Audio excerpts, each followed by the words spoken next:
Ever wondered why we have tests? Did someone just wake up one day and think, hey, let's stress out some kids? And homework? It's like the universe's way of saying, you thought you were done for the day. Think again. From pop quizzes that pop up like unwanted ads to big exams that feel like boss battles, these tools help teachers figure out if we've been paying attention or just daydreaming. Homework, on the other hand, is like a take-home puzzle that you didn't ask for but have to solve anyway. But seriously, where did these educational staples come from? Did cavemen have pop quizzes? Let's hop into our time machine and explore the origins of paper tests and homework. Testing is as old as your grandma's secret cookie recipe, and just as mysterious. Way back when, the ancient Chinese had exams to pick government officials. Talk about the original job interviews. No LinkedIn back then. These tests were often oral, focusing on memorization and Confucian texts. No pressure, right? Just your entire future on the line. Imagine having to recite entire books from memory. Yikes. Hope they had good snacks for study breaks. Homework has been around for so long, even dinosaurs probably had to do it. But trying to find its exact origins is like trying to find a needle in a haystack. Some historians think the idea of homework started in ancient Rome, where students were told to practice their speeches at home. Imagine getting homework for talking, because even back then, nobody wanted to bomb their big speech in front of the whole forum. For centuries, education was like an exclusive club.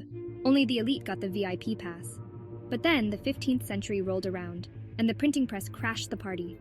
Suddenly, books were cheaper than a medieval meal, and everyone wanted a piece of the action. With more people reading and writing, formal education became the new trend, like the original viral sensation. Section 5.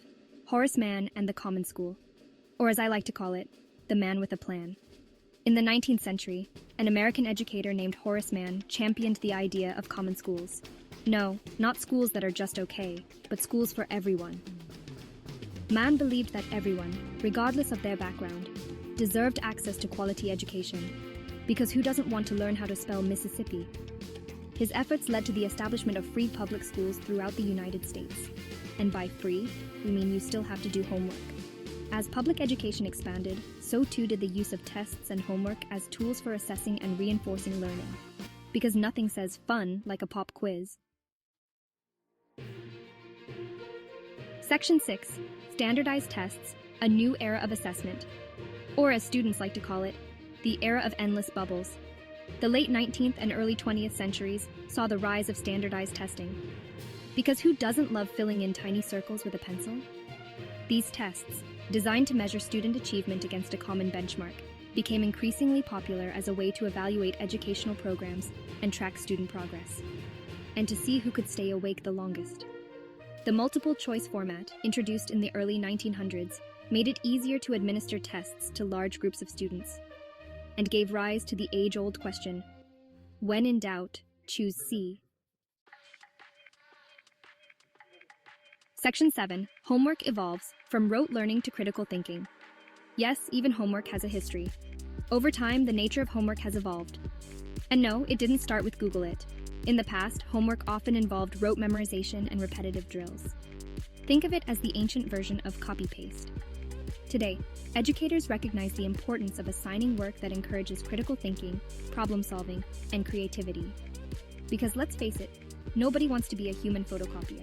Project-based learning, research assignments, and real-world applications of knowledge are becoming increasingly common. Finally, homework that doesn't make you want to snooze. Section 8. The digital age technology's impact on education.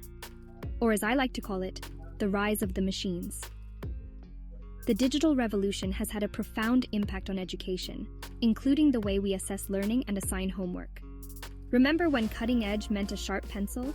Now it's all about online quizzes and interactive simulations. And let's not forget educational games.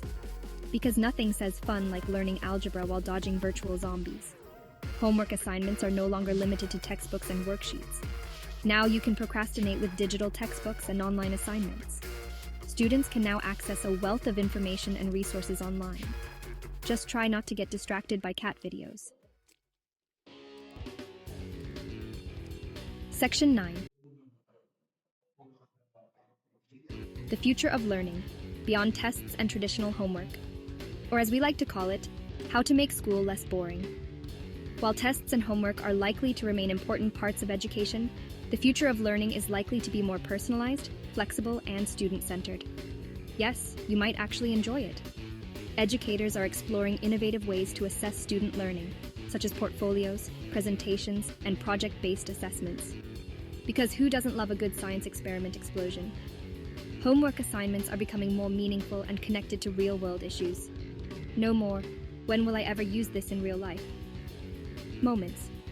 The ultimate goal is to create learning experiences that are engaging, relevant, and empowering for all students. And maybe, just maybe, make you look forward to school.